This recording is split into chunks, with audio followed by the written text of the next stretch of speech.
Hello everybody and welcome to the Rev Check. Today's car, the Volvo XC40 Recharge, the first ever fully electric Volvo. The XC40 Recharge steps into a segment that is already heavily crowded. So what can it offer to stand out from the competitors? That is what I want to check out today. First up, how does it fare in terms of battery and range? The car features a 78 kilowatt-hour battery with 75 kilowatt-hours that can effectively be used. That gives it a WLTP range of 414 kilometers. And if you mostly drive in the city, then you will get even farther, more than 500 kilometers of range.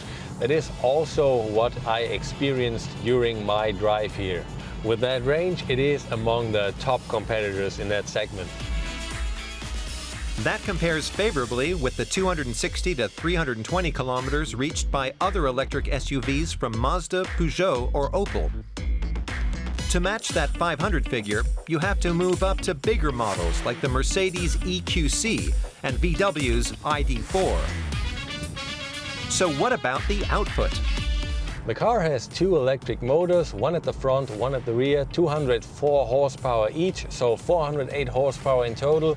The car can make the dash from 0 to 100 kilometers an hour in just under 5 seconds. Sounds good on paper, feels even better. Crazy.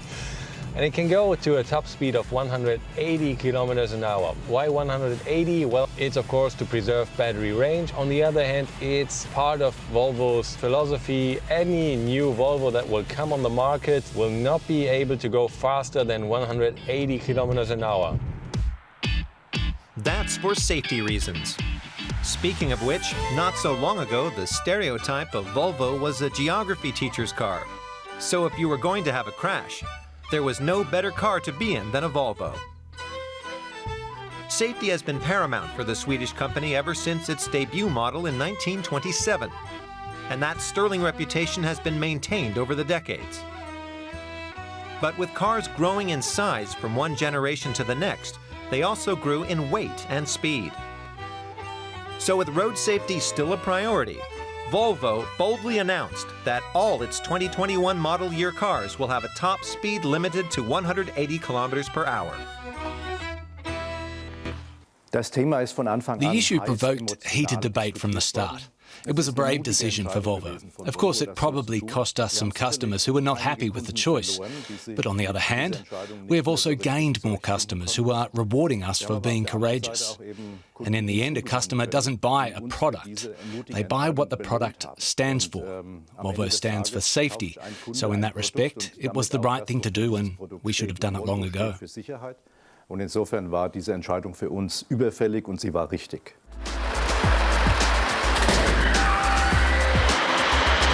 If you have a crash at speeds below 180 kilometers an hour, then you are way less likely to die from it. In the future, they don't want anyone to die anymore in a crash with a Volvo car. And I think that's a damn good goal. Volvos are also equipped with the latest assist technologies to help prevent accidents from happening in the first place. Back to our test. The XC40 can be recharged at a peak rate of 150 kilowatts, with 40 minutes sufficient to reach 80% of capacity. Many rivals struggle to charge with just 100 kilowatts.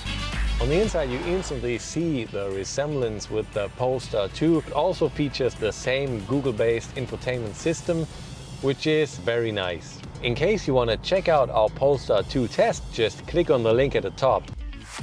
And that similarity is no coincidence. Polestar was Volvo's in-house tuning arm before becoming a separate brand in 2017. That said, the XC40's exterior design bears no relation to that of the Polestar.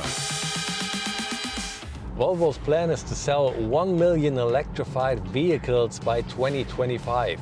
What might sound like an ambitious plan at first glance becomes an achievable goal if you consider that electrified vehicles does not only mean fully electric cars, but also hybrid cars that can drive purely electric.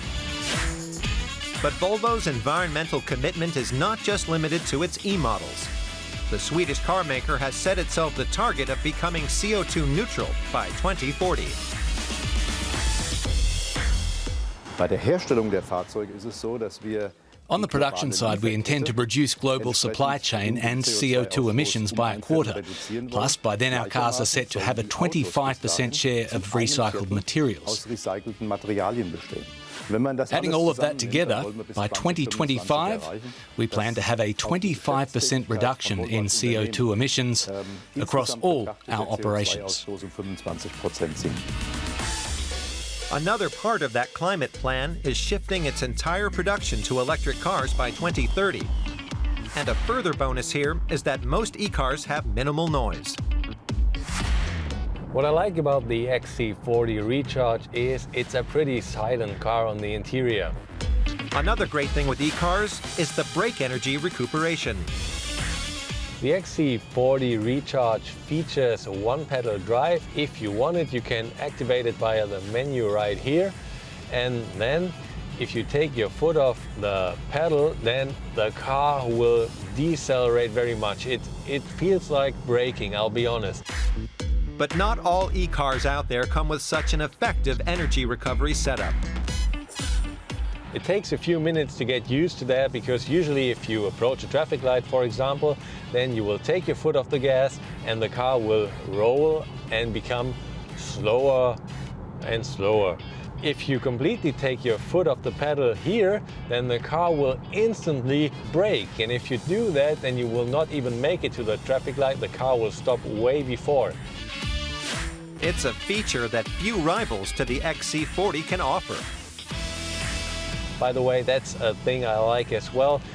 The car will go to complete standstill if you take your foot off the pedal. Most other cars will keep rolling along at around 7 kilometers an hour. Volvo has always been a car maker that produced rather comfortable and luxurious cars, and you can also tell that by the price. This Volvo XC40 Recharge has a starting price of more than 60,000 euros. That is not exactly a bargain, but you get a lot of car for that, and I have to admit, it is really pleasant driving in here. To sum up, the Volvo XC40 Recharge has a fantastic range and a high charging speed. It also has an extremely quiet interior and pretty sporty acceleration. On the downside, the relatively high price tag and the cap on the speed. The Polster 2, for example, can go up to 205 kilometers per hour with the same powertrain, while some other Volvo models top out at 250.